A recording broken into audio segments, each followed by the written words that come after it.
Hello friends, आप लोगों का स्वागत है आज की वीडियो में। आज हम देखेंगे जीएसटी रजिस्ट्रेशन के लिए क्या क्या डॉक्यूमेंट्स की हमें नीड होती है। ठीक है, फर्स्ट ऑफ ऑल हम आते हैं हम इंडिविजुअल मतलब प्रोप्राइटरशिप। ठीक है, अगर हम प्रोप्राइटरशिप का अगर रजिस्ट्रेशन हम लेना चाहते हैं जीएसटी के अंदर तो उसके लिए हमें क्या क्या डॉक्यूमेंट हमें लगाने होते हैं। ठीक है, फर्स्ट आता है पैन कार्ड, देन सेकेंड है ये आधार कार्ड, देन एक पासपोर्ट साइज हमें एक फ़ोटो चाहिए होती है। और ये जो बैंक अकाउंट प्रूफ ही हमें जब रजिस्ट्रेशन आ जाता है उसके 15 डेज के अंदर हमें करानी होती है रूल 10 के अकॉर्डिंग। ठीक है, यह 30 डेज का इसका पीरियड है, तो ये करानी होती है। फिर उसके बाद आता है प्लेस ऑफ बिजनेस का आपको इलेक्ट्रिसिटी बिल देना होता है जो मस्ट है रहता है। ठीक है, देन उसके बाद रेंट एग्रीमेंट और ओनर की केवाईसी अगर अगर कोई भी क्या कहते हैं एससीएन अगर आता है तो। ठीक है, फिर हम आते हैं पार्टनरशिप के रजिस्ट्रेशन पे। ठीक है, अब पार्टनरशिप के रजिस्ट्रेशन के लिए फर्स्ट ऑफ ऑल हमें पार्टनरशिप डीड और पार्टनरशिप फर्म का पैन कार्ड हमें चाहिए होता है। ठीक है, ऑल पार्टनर्स की केवाईसी मतलब पैन कार्ड आधार कार्ड। ठीक है, और दोनों दोनों पार्टनर्स की यानी कि फर्म में जितने भी पार्टनर्स हैं उन सबकी पासपोर्ट साइज फ़ोटो हमें चाहिए होती है। ठीक है, बैंक प्रूफ आपका आफ्टर रजिस्ट्रेशन लगता है, विद इन 30 डेज के अंदर आपको कराना पड़ता है, नहीं तो फिर आपका जो जीएसटी नंबर होता है वो सस्पेंड हो जाता है अगर आप नहीं कराएंगे तो।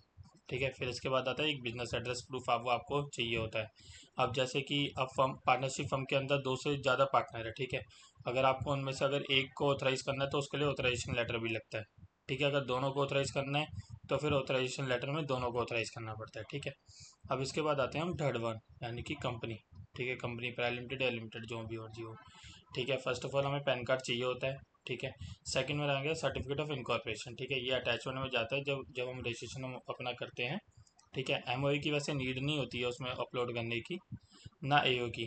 पैन कार्ड ये जो डायरेक्टर की केवाईसी उसमें चाहिए हमें।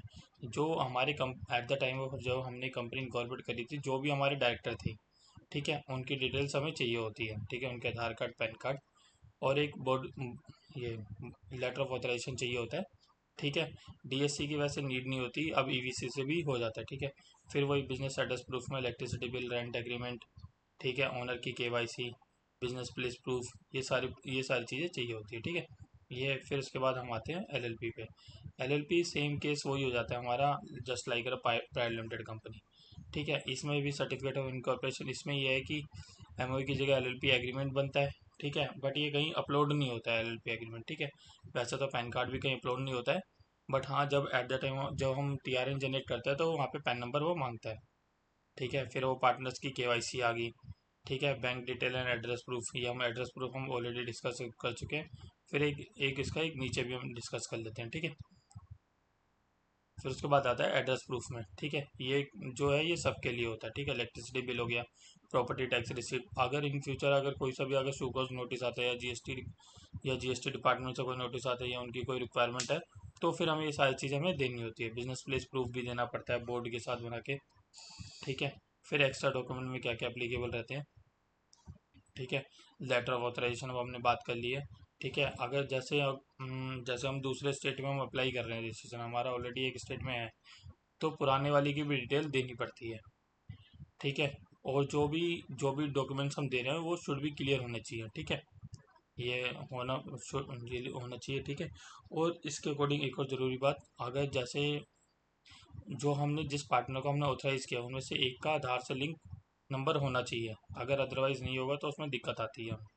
ठीक है, फिर मिलते हैं नेक्स्ट वीडियो में। Okay, thank you.